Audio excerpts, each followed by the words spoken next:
Les rendez-vous de l'Église protestante unie.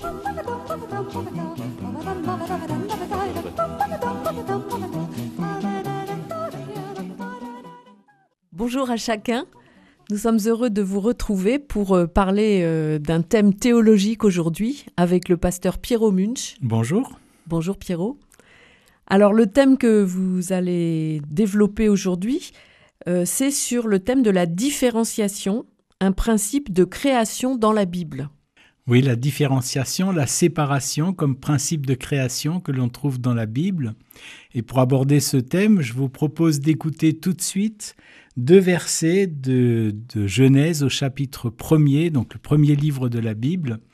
Dans ce grand récit, cette grande fresque de la création du ciel et de la terre, et nous allons lire à partir du verset 3. Alors Genèse 1, verset 3, « Dieu dit qu'il y ait de la lumière, et il y eut de la lumière.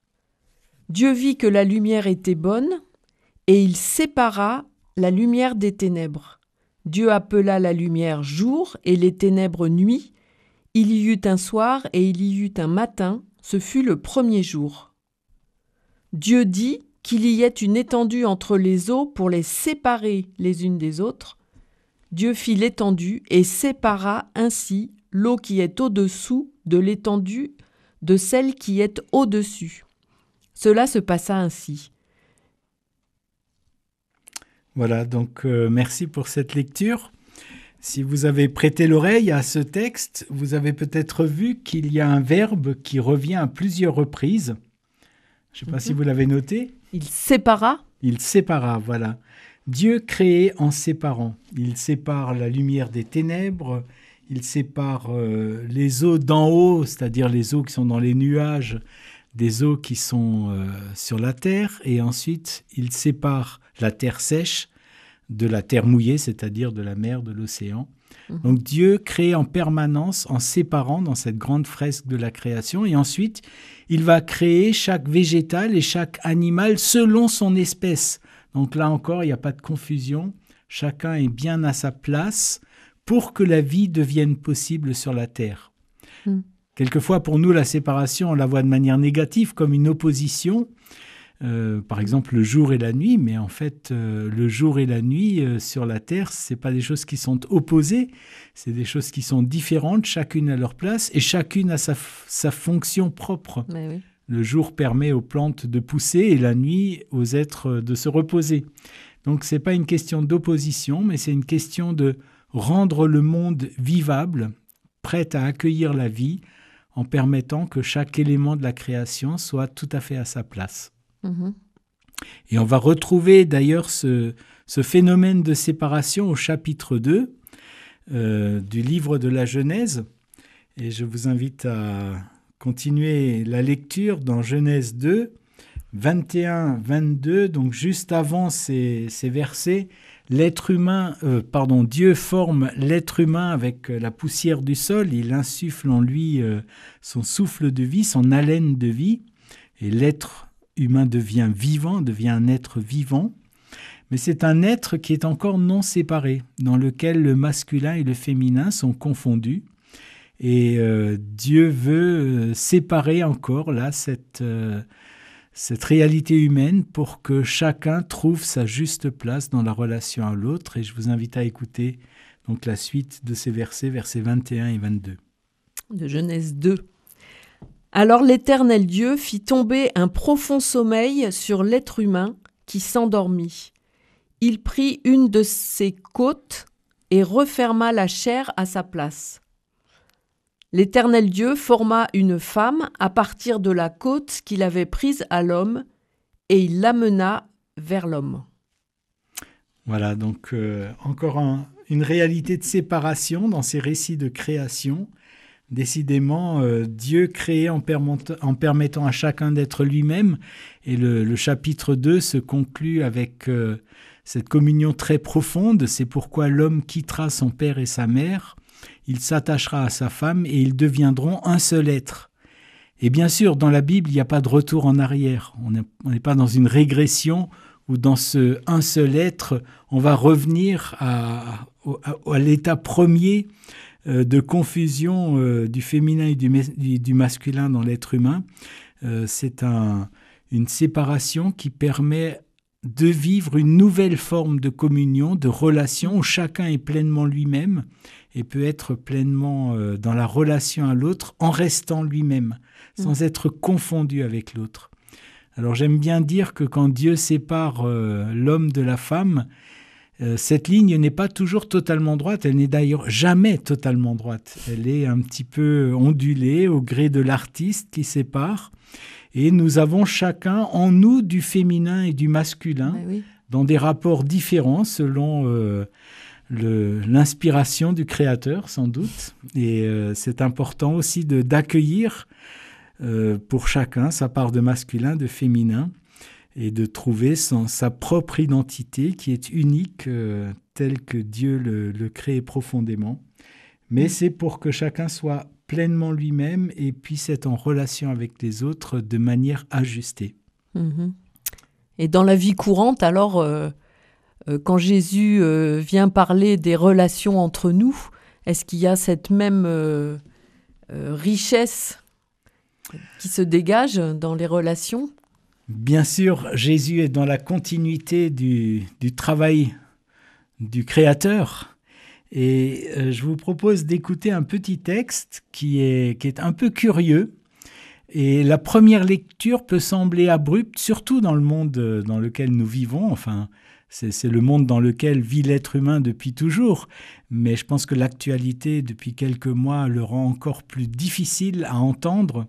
Mais ne soyez pas trop surpris par ce texte et prenez le temps de le parcourir ensemble pour voir qu'est-ce qu'il peut nous révéler.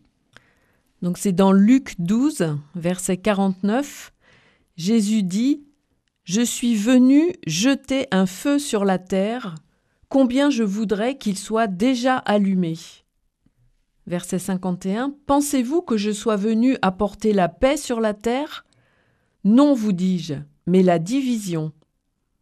En effet, désormais, s'il y a 5 personnes dans une famille, elles seront divisées 3 contre 2 et 2 contre 3, le père contre le fils et le fils contre le père, la mère contre la fille et la fille contre la mère, la belle-mère contre la belle-fille et la belle-fille contre la belle-mère. » Alors c'est un texte un peu surprenant qui peut nous rebuter quand on l'entend comme ça, parce que c'est vrai que nous l'entendons dans le contexte en particulier de la guerre en Ukraine, entre l'Ukraine et l'URSS, et venir jeter un feu sur la terre, on a l'impression que Jésus fait partie de ceux qui veulent apporter du conflit et de la guerre au milieu des hommes.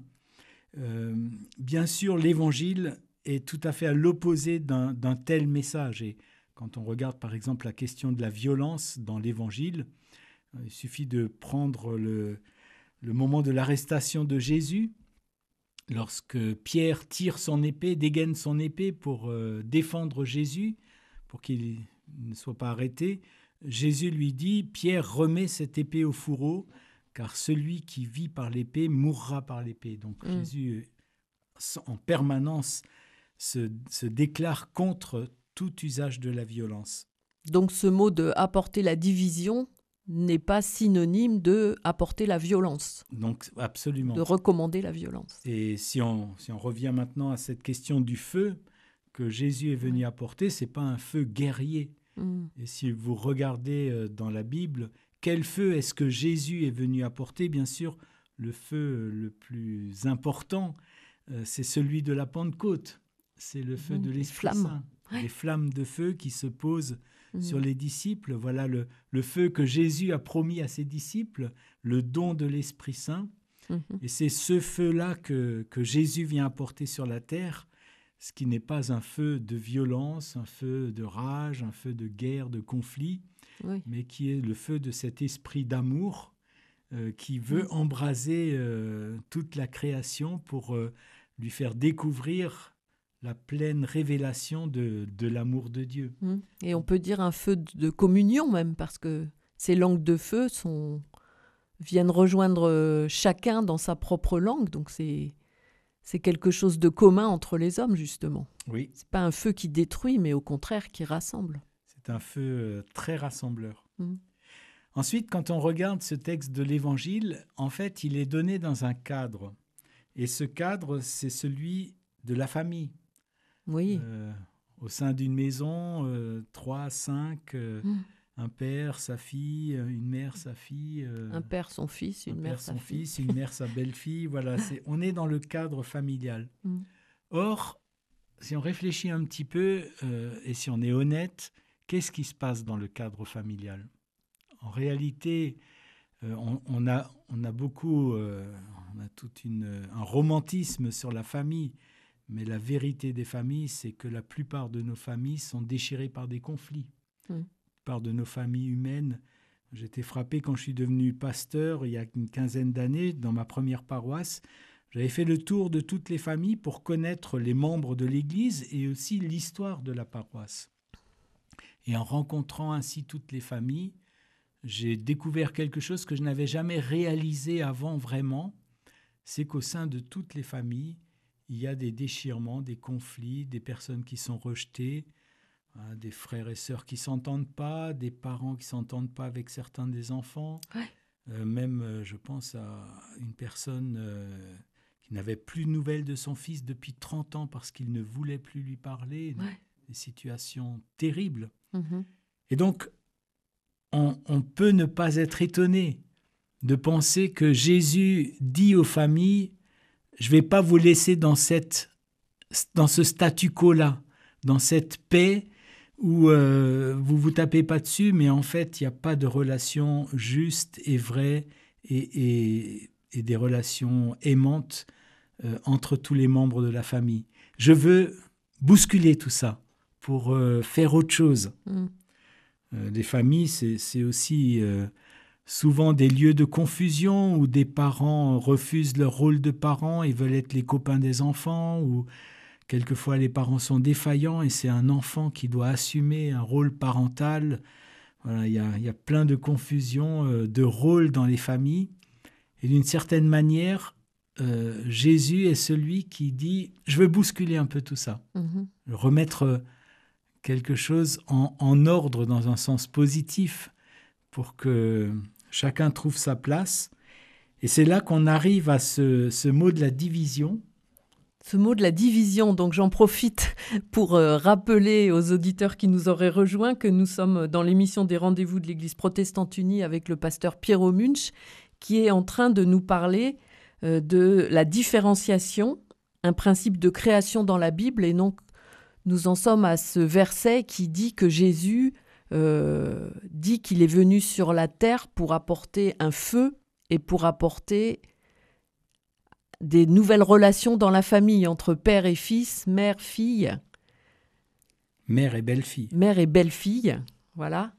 Et donc ce mot de division qu'on pourrait croire comme négatif, peut-être il a un autre sens, enfin même sûrement dans la bouche de Jésus, que vous êtes en train de nous expliquer, de remettre au contraire de la clarté dans les relations.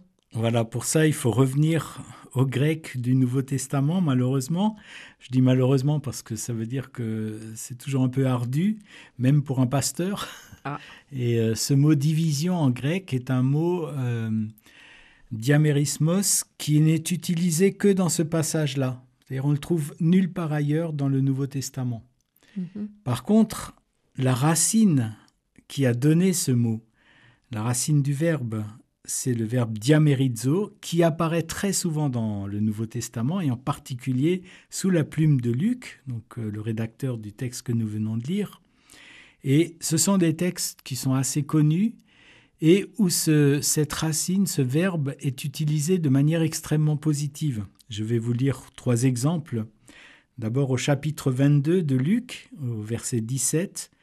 Au moment de l'institution de la scène, Jésus dit à ses disciples, après avoir pris une coupe et rendu grâce, il leur dit « Prenez cette coupe et divisez-la entre vous. » Littéralement, divisez-la entre vous, mais qu'on ne traduit jamais comme ça, qu'on traduit par « partagez-la entre vous ». Bien sûr. De même, dans le récit de la Pentecôte, dans le livre des Actes, au chapitre 2, au verset 3, « Il vint du ciel un bruit comme celui d'un vent impétueux, il remplit toute la maison. Des langues semblables à des langues de feu, on est au feu là, voilà, que Jésus est venu apporter. Des langues semblables à des langues de feu leur apparurent, divisées les unes des autres, et elles se posèrent sur chacun d'eux. Donc là encore, on ne traduit jamais divisées les unes des autres, on traduirait plutôt séparées les unes des autres. Et puis un tout petit peu plus loin, dans Actes 2, 45, donc, c'est la description de la première communauté chrétienne. Les chrétiens vendaient leurs propriétés et leurs biens, et ils en divisaient le produit entre tous selon les besoins de chacun. Ça, c'est une traduction littérale, mais c'est jamais traduit comme ça en français, c'est plutôt traduit « ils en partageaient le produit entre tous ». Et voyez, Luc peut donner un sens extrêmement positif à cette racine que nous traduisons par diviser, ou par division, qui est pour Luc quelque chose qui est de l'ordre d'une répartition, un partage selon les besoins de chacun, et non pas la formation de clans pour des rapports de force. C'est ça. D'ailleurs, dans l'évangile de Matthieu, Matthieu nous donne un autre mot que le mot division, un mot tout aussi ambigu, quand Jésus dit « Je ne suis pas venu apporter la paix, mais l'épée, le glaive ». Là encore, on peut avoir l'impression, mais c'est quoi cette épée que Jésus vient apporter? Est-ce qu'on est dans le registre de la violence, de la guerre, du conflit? Mais en fait, quelle est l'épée la plus célèbre du Nouveau Testament? C'est sans doute cette épée qu'on trouve dans l'Épître aux Hébreux, la parole de Dieu. De la parole de Dieu. Voilà, l'épée de la parole de Dieu, cette épée à double tranchant qui va jusqu'à séparer la jointure des os jusqu'à la moelle. Jusqu'à la moelle, jusqu'au plus profond de l'être humain. Et là encore, c'est pas une épée qui vient détruire, mais c'est une épée qui vient mettre de la clarté là où il y a de la confusion. Le texte dit littéralement qu'il juge les sentiments et les pensées du cœur. Et en nous, quelquefois, il y a beaucoup de confusion à l'intérieur de nous. Et l'épée de la parole de Dieu, c'est celle qui vient mettre de la clarté pour mettre toutes les pensées et tout ce que nous ressentons à sa juste place. Qui vient aider au discernement. Aider au discernement, aider à comprendre ce qui nous arrive quand on se met en colère ou quand on est jaloux, ou quand on se sent traité de manière injuste. Qu'est-ce qui se joue à l'intérieur de nous? Quelquefois, il y a vraiment des injustices qu'il faut combattre, mais bien souvent, ça nous renvoie à des choses beaucoup plus anciennes et profondes et archaïques, et on a besoin de faire le tri à l'intérieur de nous avant de vouloir être un justicier autour de nous. Et en cela, la parole peut venir nous éclairer aussi. La parole vient nous éclairer. Et l'Esprit Saint, par la parole, vient faire ce travail profond en nous, de différenciation, de clarification. Et c'est ça que Jésus veut nous dire aussi. S'il n'est pas venu apporter une paix qui nous laisse dans une tranquillité, mais plutôt permettre à chacun d'être à sa place, c'est pour que nous puissions être vraiment nous-mêmes, vivants et dans des relations justes et vraies les uns avec les autres. La théologienne Dita Bassé écrit « Jésus ne veut pas nous dire qu'il est venu apporter les armes, mais il nous dit qu'il n'y a pas de paix possible qui ne passe par la différenciation. » Voilà, l'épée représente ce processus de différenciation. Et Jésus, en fait, continue ce processus entamé dans Genèse 1 avec le début de la création. Il continue ce processus au sein des familles, là où je pense que c'est quelquefois le plus difficile, entre parents et enfants, entre filles et belles-filles. Les gendres ne sont pas mentionnés. Je ne sais pas si ça a un sens théologique. En tout cas, voilà, au sein des familles, Jésus veut opérer cette différenciation dans la foulée, dans la suite de l'œuvre de création du Créateur dans Genèse 1.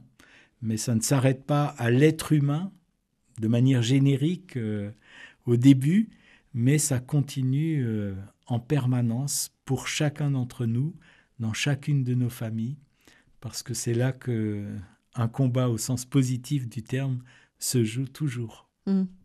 Alors c'est justement la question que j'allais vous poser. Concrètement, pour chacun de nous qui écoutons votre message,